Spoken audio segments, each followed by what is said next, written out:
Hola amigas y amigos de la Mula, estamos reunidos con Ernesto Bustamante, biólogo molecular y ex jefe del Instituto Nacional de Salud. ¿Cómo estás, Ernesto? Hola Alberto, bien, gracias. ¿Cómo estás tú? Ernesto, estamos iniciando la segunda semana de la emergencia nacional declarada por el gobierno del Perú. ¿Es la cuarentena el mejor método para evitar que se expanda este virus? En efecto, la cuarentena es un método útil y necesario a estas alturas de la epidemia en Perú. Es importante que el virus no se expanda de manera libre, ahora que ya estamos a un nivel de infección comunitaria. Y la cuarentena lo que permite es que los pequeños conglomerados que pueda haber se restrinjan a un domicilio y el contacto entre personas aparentemente no infectadas sea también el mínimo posible. Hay virus cuyo material genético es el ácido desoxirribonucleico, ADN, y otros con el ácido ribonucleico, que es el ARN. ¿A cuál de ellos pertenece el coronavirus? Tu pregunta es muy importante respecto del ácido nucleico que contiene el virus, en este caso específico del coronavirus. El coronavirus pertenece al grupo de los llamados retrovirus, que son aquellos virus que tienen ARN o ácido ribonucleico como ácido nucleico, como material genético. Nosotros como humanos tenemos ADN, pero también utilizamos el ARN para poder sintetizar nuestras proteínas. Pero el ARN es un ente no, no biológico, es decir, no está vivo eh, técnicamente, y contiene tan solo una molécula sencilla de ARN que necesita entrar a una maquinaria celular, por eso necesita infectar para poderse reproducir. Una bacteria se puede reproducir sola, simplemente comiendo. En cambio, un hongo también y nosotros también.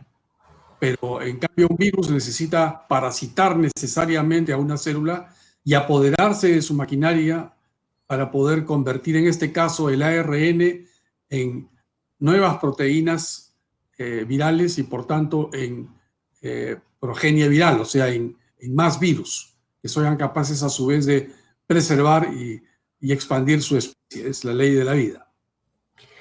Esta pandemia está afectando a más de 100 países en todo el mundo. ¿Cómo has visto que está actuando la ciencia por un lado y los gobiernos por el otro? Desde que se surgió en China hasta ahora, ¿estamos en un escenario más optimista o cómo consideras tú en qué estamos? Yo creo que no podemos hablar del problema en un solo planeta. Somos varios planetas dentro de este planeta, varias burbujas dentro de este planeta. La misma China, por ejemplo. Ellos tenían la provincia donde está ubicada la ciudad de Wuhan. China cerró la provincia. La cuarentena que hizo fue de toda la provincia donde está Wuhan. Wuhan es una ciudad inmensa de 11 millones de habitantes, es como Lima. Y cerró una provincia que tenía creo que 60 millones de habitantes. Pero ¿qué pasó? Hubo pues 80.000 casos, pero la mayoría de esos casos fueron en la provincia donde está Wuhan. Muy pocos casos ha habido en Beijing, en Shanghai, en Guangdong y en otras ciudades. O sea, ellos lograron establecer una cuarentena provincial, vamos a decir, muy a tiempo. Las muertes ocurrieron prácticamente todas en la región donde está Wuhan y ahora han logrado salir al punto en que los únicos casos que tienen desde hace 4 días se trata de casos que han sido importados, pero no hay ya casos chinos en el mismo Wuhan, y los que llegan a Beijing o Shanghai son simplemente producto de gente que está llegando. Y las medidas que está tomando el gobierno peruano, ¿consideras tú que son las más apropiadas? Por ejemplo, hay algunos políticos de otros países que han resaltado todo lo que está haciendo nuestro gobierno. Efectivamente, el gobierno peruano ha actuado con celeridad, ha actuado con oportunidad y ha utilizado sus mejores recursos de salud pública para combatir esta epidemia en un estadio temprano. El problema está no en los métodos que ha usado el gobierno, sino en cómo la población vaya a responder a la cuarentena, en este caso, que se ha establecido para todo el Perú. Hay mucha gente que se lo toma en broma, gente que rompe el estado de aislamiento social, y eso podría hacer que todo este esfuerzo que los peruanos estamos haciendo y que el gobierno está manejando con certeza, pues termine en que tengamos que hacer una cuarentena extendida, posiblemente más allá de la Semana Santa. Cada día Y eso, vemos que el presidente de la República da los reportes del día basado en los datos del Ministerio de Salud. Son esos resultados actuales variables, es decir, supuestamente cuando tengamos más pruebas vamos a tener más casos evidentes de infectados. Es así como se está escuchando, escribiendo en algunas redes sociales, en algunos medios de comunicación, que a más pruebas tendremos cifras más reales. claro, en realidad la cantidad de casos infectados en este momento es la misma, hagamos pruebas o no. El hacer las pruebas lo que hace es ponerlas en evidencia. Y por eso es que necesitamos hacer pruebas para abrir los ojos, para sacar la cabeza fuera del hueco. No podemos esconder la cabeza y decir, no, no hay casos porque no los veo. No, no es así. Los casos están allí.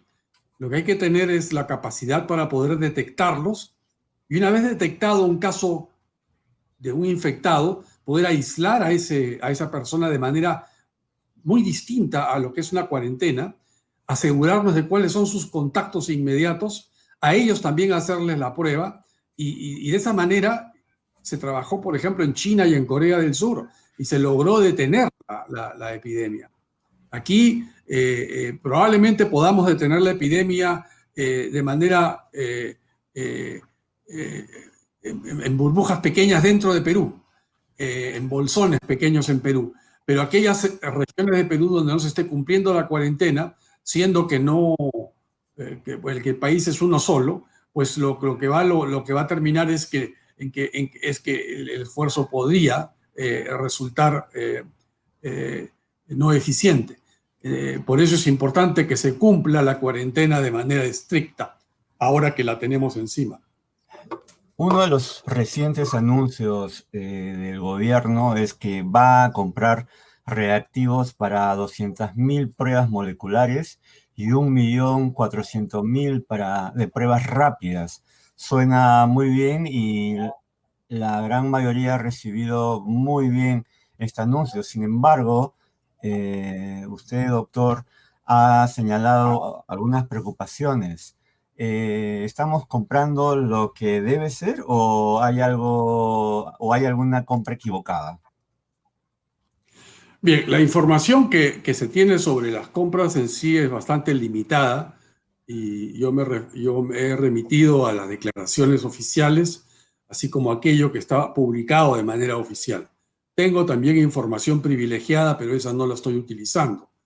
No obstante, puedo decir que se está poniendo énfasis correcto en comprar más reactivos para realizar pruebas moleculares. O sea, hay algunas personas que declaran que se está comprando 200.000 muestras. No, las muestras es lo que se le toma al paciente. Y lo que se está comprando es reactivo o kits o dispositivos que contienen reactivos que permiten hacer los análisis en las muestras. Entonces, en este momento estamos haciendo 500 pruebas al día, teniendo la capacidad en cuanto a equipos, la capacidad instalada para hacer, yo diría que 10.000, porque tenemos equipos que no se usan en todo el Perú. Más adelante podemos hablar de dónde están esos otros equipos. Pero los pocos que hay en el Instituto Nacional de Salud en este momento sirven para hacer las 500 pruebas que hoy se está realizando cada 24 horas. Se está comprando 200.000 reactivos para 200.000 tests. Obviamente, si vamos a usar 200.000 tests a 500 pruebas por día, necesitamos 400 días para poder hacer esos análisis. Es mucho. Y si aumentamos la tasa a 5.000 pruebas por día, que es lo que ha indicado el señor presidente, eso significa que nos va a tomar 40 días a la tasa de 5.000 pruebas por día. Y eso tampoco es mucho. Y por otro lado, se ha indicado que se va a hacer una especie de barrido o de screening o de tamizaje con las llamadas pruebas rápidas. El concepto es bueno en el sentido de que tendríamos que tener acceso a pruebas rápidas para poder hacer algo rápido, digamos, en 15 minutos a miles de personas, más que las que se hace con la prueba llamada molecular. Pero lamentablemente lo que se ha escogido comprar, en mi opinión, es una prueba que no es la correcta. Se ha escogido comprar una prueba que no detecta el virus, o realmente el ácido nucleico viral, o sea, el ARN, sino lo que detecta es el anticuerpo contra el virus. El anticuerpo es una proteína que el organismo humano fabrica luego de haber sido infectado. Entonces lo que vamos a estar detectando es anticuerpos, sea los llamados IgM, que aparecen rápidamente, o los llamados IgG, que aparecen tiempo después de una infección.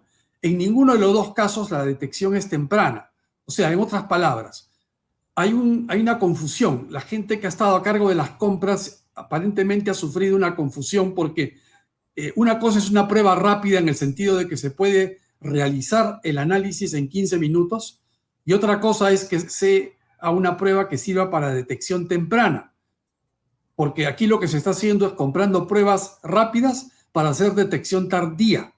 Y eso es un horror, porque lo que vamos a estar logrando es muchos falsos negativos. Ojo, falso negativo. O sea, yo le hago la prueba a usted y le voy a decir, ¿sabe qué, Alberto? Usted es negativo, tranquilo. Y mentira, a lo mejor usted está infectado porque lo que yo estoy buscando es el anticuerpo suyo contra el virus. Y usted aún no ha tenido el tiempo suficiente de infectado como para haber fabricado una cantidad suficiente de anticuerpos que se pueda detectar con este método cualitativo y sencillote que es el que se está comprando.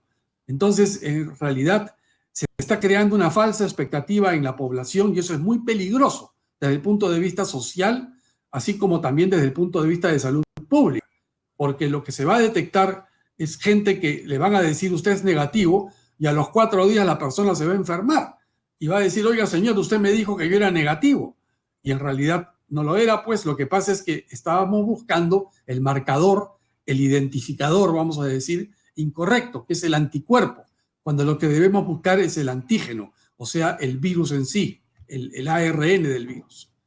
Esto debe ser algo que se decidió en la gestión ministerial anterior, que fue de hace 3 o 4 días.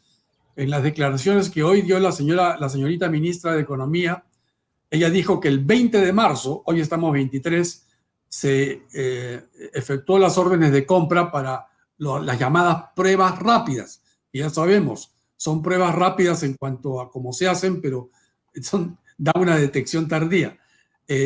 Y eso significa que la decisión para haber comprado esas pruebas tiene que haberse tomado antes del 20 de marzo, y antes del 20 de marzo había otro ministro y había otro jefe del Instituto Nacional de Salud. Así que los actuales ministros de Salud y jefe del Instituto Nacional de Salud obviamente no participaron en la decisión de la compra de las llamadas pruebas rápidas. Como las pruebas aún no han salido de la China, los reactivos, según las declaraciones de la ministra, saldrán el 27 de este mes. Yo creo que aún se está a tiempo de hacer la corrección. El presidente, cuando yo escuché sus declaraciones en los pasados días, incluyendo hoy, refleja que lo que quiere es detectar tempranamente, detectar si hoy hay un infectado, si usted o yo o el resto del país está infectado, para poder proceder a aislarlo y buscar sus contactos y así detener la infección. Pero eso no se va a lograr con esas 1.400 mal llamadas pruebas rápidas. No se va a lograr, lamentablemente. Son pruebas baratas, son pruebas de tecnología muy sencilla, pero que sirven para otro estadio de la epidemia, que es después de la epidemia, no ahora, en plena epidemia. Ahora necesitamos tener reactivos para la detección del virus. Y hay dos maneras moleculares de hacerla. Una es con el método clásico, que es el que actualmente se utiliza en el INS y que se podría también hacer en otros lugares, pero hoy solo se hace en el INS. Podremos hablar de eso en un rato más. Y hay otras pruebas rápidas que se están recién terminando de desarrollar por varias compañías. Y digo recién porque hace 2 o 3 días recién el FDA, el Food and Drug Administration de Estados Unidos, les ha dado permiso, o la Comunidad Europea, y obviamente ni siquiera han salido al mercado. O sea, es obvio que esas pruebas no las vamos a poder adquirir sino en semanas, porque le van a dar prioridad a los países donde se fabrican y no a los países como nosotros, que somos consumidores del tercer mundo. En consecuencia, lo que debemos hacer es comprar aquello que hay, y lo que hay en el mercado hoy es pruebas moleculares clásicas. Para lo que se necesita es incrementar el número de equipos capaces de realizar esas 5.000 pruebas. Tenemos hoy en día en uso solo equipos para realizar 500 pruebas al día, porque solo hay unos cuantos equipos en el Instituto Nacional de Salud. Pero estamos obviando el hecho de que hay decenas de equipos similares a los del Instituto Nacional de Salud, pero que están sin uso, desperdigados en casi todas las, no casi todas, pero yo diría que en 20 o 30 universidades del Perú debe haber por lo menos.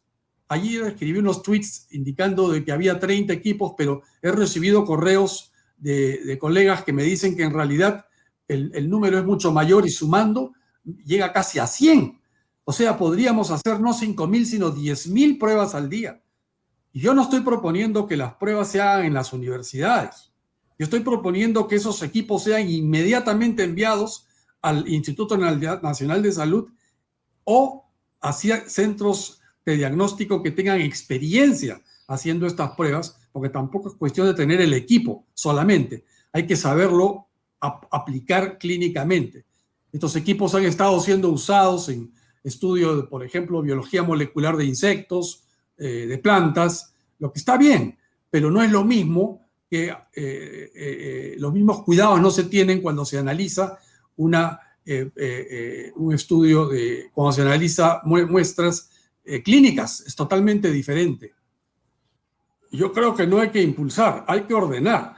Esos equipos han sido comprados con dinero del Estado, entonces con dinero del canon regional o con dinero que ha proporcionado Concitec o Fondesit a estas universidades. No son equipos privados. También hay equipos privados en laboratorios privados. Si ellos tienen a bien ponerlos a disposición del INS, bien por ellos. Pero yo estoy hablando de equipos comprados con dinero de todos los peruanos. Esos equipos deben ser trasladados al INS o a laboratorios manejados y calibrados por el INS de manera inmediata. Las pruebas moleculares son de dos tipos. Las que trabajan, las clásicas, como la que tenemos ahora, que se hacen en tandas de 96. Y hoy en día, con los equipos que hay en el INS, solo hacemos 500 por día. Pero con los equipos que hay en el resto del país, podría haber 10.000 por día. Reactivos para esas pruebas están escasos, es verdad, pero no faltan y ya existen. En cambio, los reactivos para las otras pruebas rápidas moleculares, estas que funcionan una por una, aún no han salido ni siquiera en venta en los Estados Unidos, que van a llegar a Perú. Son muy útiles que lleguen y van a llegar probablemente de aquí a 1 o 2 meses y se van a utilizar para medicina, la llamada medicina personal. O sea, si usted viene al consultorio, yo quiero saber si usted está enfermo o no, le hago la prueba y en 1 hora está el resultado. pero no para una pandemia. En una pandemia lo que se necesita es hacer en masa, en masa. Y eso solo se va a poder lograr con las pruebas moleculares, para lo que solamente nos haría falta más reactivo y más equipo. Más reactivo hay que comprarlo y está disponible en el mercado. Y más equipos los tenemos empolvándose o en cajas en las universidades del Perú, porque muchos ni siquiera están en uso. Fueron comprados con plata de Canon para poder usarse el dinero en supuestos proyectos de investigación que o ya terminaron o nunca se iniciaron. Eso no es materia de quizá otra entrevista, pero el hecho es que esos equipos deben ser inmediatamente puestos al servicio de la emergencia nacional. Y entonces con esos equipos más reactivos moleculares, pero de los clásicos, podremos hacer 5.000, 10.000, 15.000 pruebas, y para eso es tan rápido como cuando lleguen los reactivos clásicos, no los reactivos estos de anticuerpos que están viniendo. Eso va a causar una frustración tan grande en la población que podría generar un problema social como consecuencia de ello. Así que por eso es que me he atrevido a hacer esa advertencia en un ánimo de crítica constructiva, con el ánimo de contribuir a la emergencia nacional, orientando los recursos del país y orientando el esfuerzo importante que está haciendo este gobierno al que hay que respaldar, esté uno a favor o esté uno en contra políticamente del gobierno. Eso hoy no interesa. Lo importante es que estar todos como un solo hombre detrás del esfuerzo que se está haciendo. Por eso es que estoy en la obligación de dar mi opinión en el sentido, es una opinión calificada además, mi opinión en el sentido de que no se está comprando la llamada prueba rápida correcta, y con lo que se está comprando no se va a lograr el objetivo que tiene en este momento el señor presidente y los encargados de la lucha contra la epidemia del coronavirus. Estupendo, Ernesto. Ha sido contundente y esclarecedor, y sobre todo es una advertencia que creo que van a tener que tomar muy en cuenta, y seguramente ya lo deben haber hecho luego de haber mirado tus tweets, seguramente, ¿no? Seguramente va a haber alguna respuesta pública. Esperemos que con respuesta o no, que esto lo hagan bien, porque si no realmente estaríamos jugando con las esperanzas de mucha gente.